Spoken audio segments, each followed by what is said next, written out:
December মাসে 2025 NCC থানায় একটা বাইক লিফটিং কেস আমরা রেজিস্ট্রেশন করি।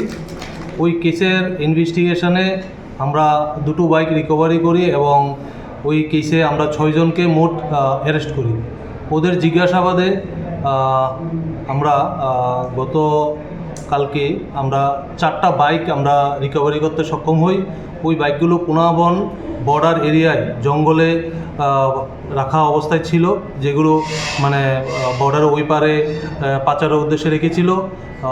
ওই মুহূর্তেই আমাদের এনসিসি থানার অন্তর্গত অভয়নগর আউটপোস্টের অফিসার ইনচার্জ জয়নাল হোসেন ঘটনাস্থলে পৌঁছায় এবং ওই পুলিশকে দেখে ওই বাইক যারা রেখেছিলেন ওরা পালিয়ে যেতে সক্ষম হয় এবং আমরা 4টা বাইক রিকভারি করে এনসিসি থানায় নিয়ে আসি। পরবর্তী সময় বাইকগুলোর ডিটেলস আমরা কালেক্ট করি মোটর ভেহিকেল অফিস থেকে। কালেক্ট করে আমরা দেখতে পাই দুটো পালসার বাইক এবং R125 দুটো। এর মধ্যে তেলিয়ামুড়া থেকে একটা বাইক চুরি হয়েছিল এবং বিশালগড় থেকে দুটো এবং গন্ডাছড়া থেকে একটা। তো আমরা অ্যাকচুয়াল ওনারদের ইনফর্ম করি, ওরা আসবে থানায়, এসে পরবর্তী সময় আমরা পদক্ষেপ নেব।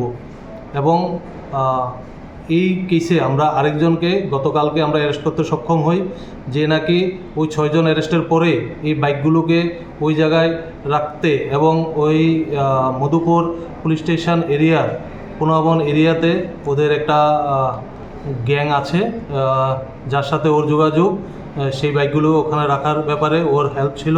ওকে আমরা অ্যারেস্ট করতে সক্ষম হই। আজকে আমরা ওকে কোর্টে প্রেরণ করব।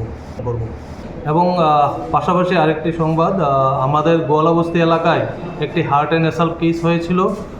কেসটা হয়েছিল আপনার ডিসেম্বর মাসের 7 তারিখ।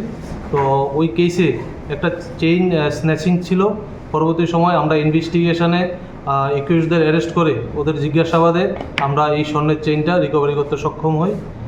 বর্তমানে চেইনটা কোর্টের অর্ডার মূলে আমরা হ্যান্ডওভার করবো অ্যাকচুয়াল ওনারকে।